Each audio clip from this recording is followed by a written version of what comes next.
I need to use up as much material as I can because now the client wants the headrest to be a little taller. So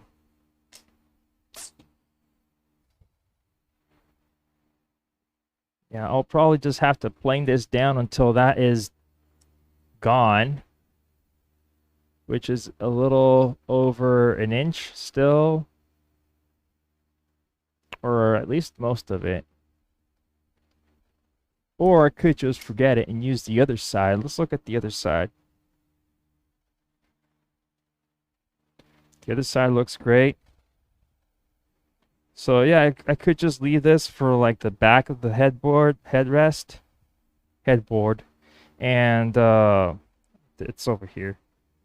Leave this little nick to the back of the headboard, and just use this side as the front. This will technically be within the, like, somewhere around the middle of the piece. So we're looking at probably 80 inches, 230 millimeters. So yeah, that dent is back here. That's gonna basically disappear. So we're good there.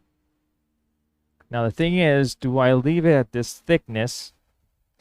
There are some discrepancies. For instance, this end here still needs a little more material removed. This end over here as well.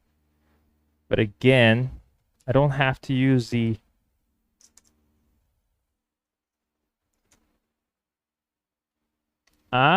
why?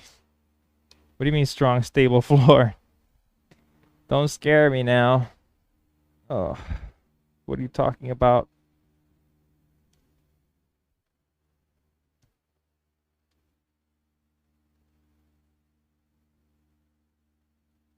Strong, stable floor. Well, most floors here in Puerto Rico are from made out of concrete. Oh yeah, yeah.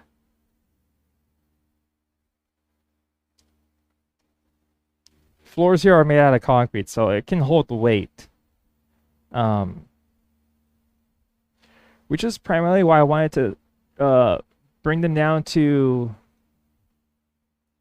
an inch thickness to remove a lot of weight from it. Of course, not all of this is just the headboard. 3 of these boards will comprise the headboard. The other 4 pieces are for the footboard and the top of the dresser table. So those are the only pieces that I have to panel up. Those are the only panel glue ups.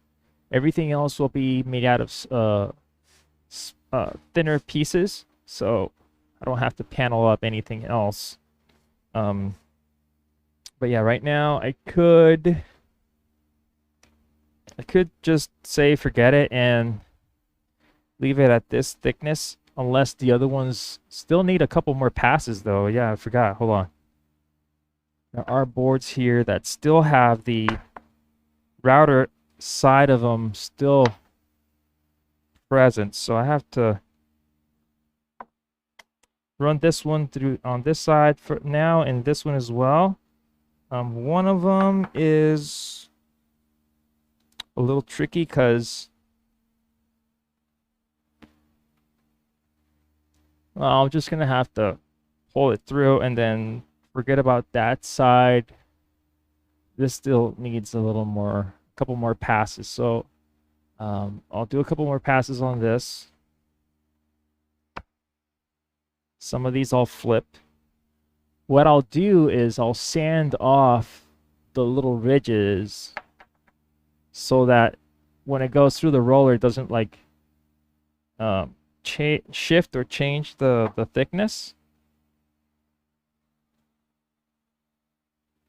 So I'll give this a little sanding on some of these so I can run them through the other side. This will need a couple more. Since I'm going to do a couple more passes, I'll probably eliminate those ends. Look jagged still. Still look rough sawn. So we'll do that. I just did a pass on this one. I marked it up. I was going on that direction. I forgot.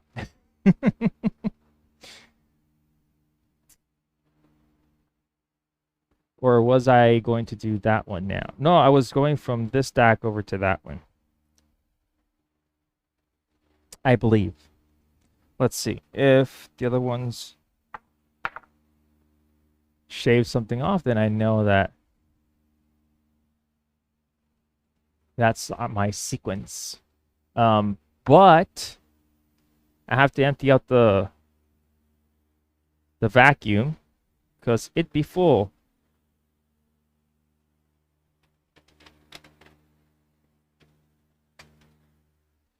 I have not set up the cell phone cam. Let's see if we can set it up real quick. That way you guys are not like seeing me behind a whole bunch of tables and stuff.